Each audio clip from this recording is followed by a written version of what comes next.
আসসালামু আলাইকুম। সবাই কেমন আছো? ফুডি কর্নারে সবাইকে স্বাগত। আজকে আরও একটা নতুন ভিডিও নিয়ে হাজির হলাম। আজকের ভিডিওটা একেবারে ভিন্ন ধরনের আর ভিন্ন রেসিপি। সর্ষে দিয়ে মৌরলা মাছের টক ঝাল রেসিপি কিভাবে বানালাম সেটা আজকে তোমাদের সঙ্গে শেয়ার করব।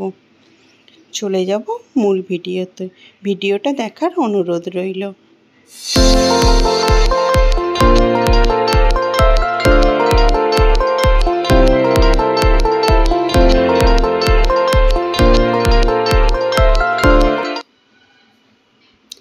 আমি এখানে মৌরলা মাছকে সুন্দরভাবে কেটে ধুয়ে পরিষ্কার করে নিয়েছি।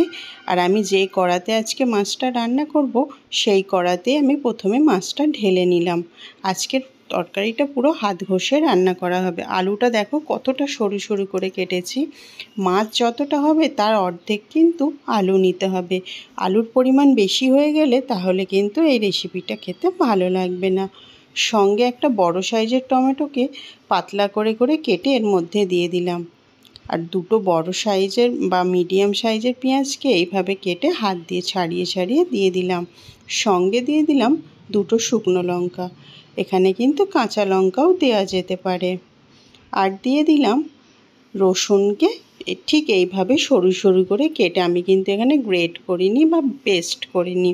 এইভাবে রসুনটা দিলে এর স্বাদ কিন্তু অনেক গুণে বেড়ে যায়। সঙ্গে লাগবে আমার পরিমাণ মতো তেঁতুল। যেহেতু আজকে রান্নাটা টক রান্না করব, তাই এখানে আমি তেঁতুলটা একটু জলের মধ্যে ভিজিয়ে রাখলাম। 5 থেকে 7 মিনিট ভিজিয়ে রাখলে এটা একটা সুন্দর গ্রেভি বার হয়ে যায়। এটাকে আমি সাইড করে রেখে দিলাম।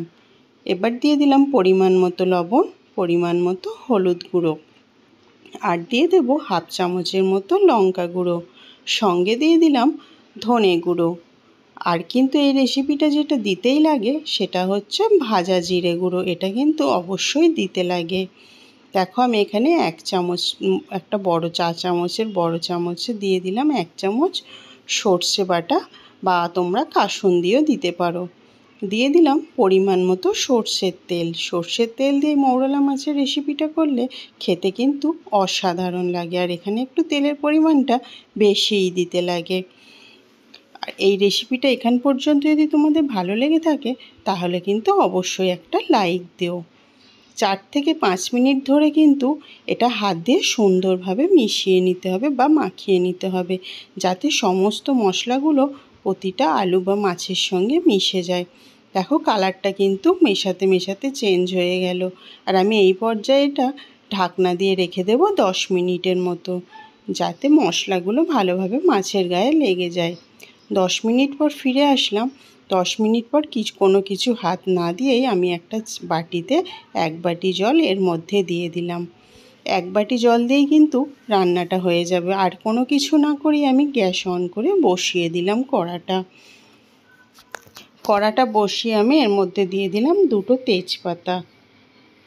এই রেসিপিটা কিন্তু তোমরা অবশ্যই একবার বাড়িতে বানিয়ে দেখতে পারো। বর্ষার সময় কিন্তু আমরা প্রত্যেককেই চুনো মাছ বা মৌরলা মাছ বাজারে বা পুকুর ঘাটে পেয়ে থাকি।